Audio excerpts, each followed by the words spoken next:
நம்ம தோட்டத்தோட part 2 video ரொம்ப நாளாக போடுறோம்னு சொல்லிட்டு போடவே இல்லை. அதுக்கு வந்து டைமே கிடைக்கல. இப்போ தான் டைமே கிடச்சிருக்கு.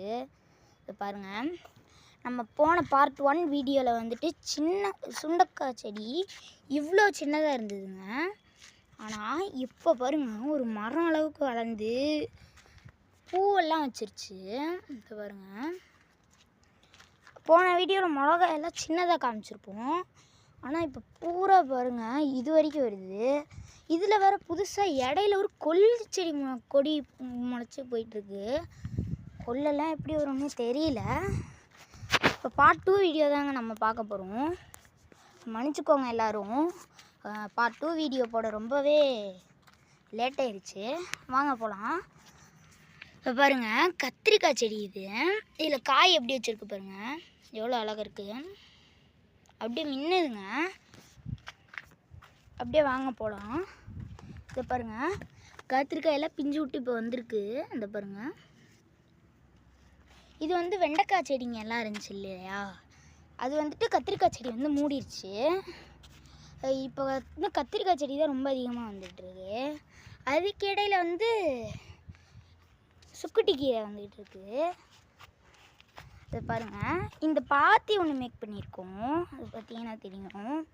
இதுலேருந்து இது வரைக்கும் இதுக்கு தனியாக வந்து நம்ம தண்ணி விடுறதுக்காக ஒரு செட்டப் பண்ணியிருக்கோம். பாருங்கள், இப்படியே வருது பாருங்கள்.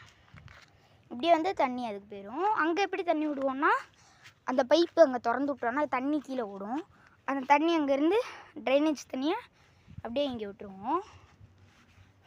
இப்போ பாருங்கள், தக்காளி பாருங்கள், கொத்து கொத்தாக காய்ச்சிருக்கு. தக்காளி விலைக்கு வந்து ரொம்ப அதிகமாக இருக்குதுன்னு கேள்விப்படுறோம். தக்காளி விளையிறதுக்கு இது நமக்கு நல்லது தான். இல்லாமல் பூசணிக்காய் செடி இருக்குது பாருங்கள், கொடி சாரி. அது பாருங்கள் எவ்வளோ தூரம் போயிருக்குன்னு. வாங்க, இதுவும் இல்லாமல் இது ஒரு சாமி செடி அப்படின்னு சொன்னனால வச்சுருக்கோம். பாருங்கள், இங்கேயோ பூசணிக்காய் கொடி வருது பாருங்கள். இங்கே ஒரு கத்திரிக்காய் இருக்குது, பூ வச்சுருக்கு பாருங்கள் இங்கே. அப்புறம் வாழை மரமும் நல்லா பெருசாகிடுச்சு. இப்போ பாருங்கள்,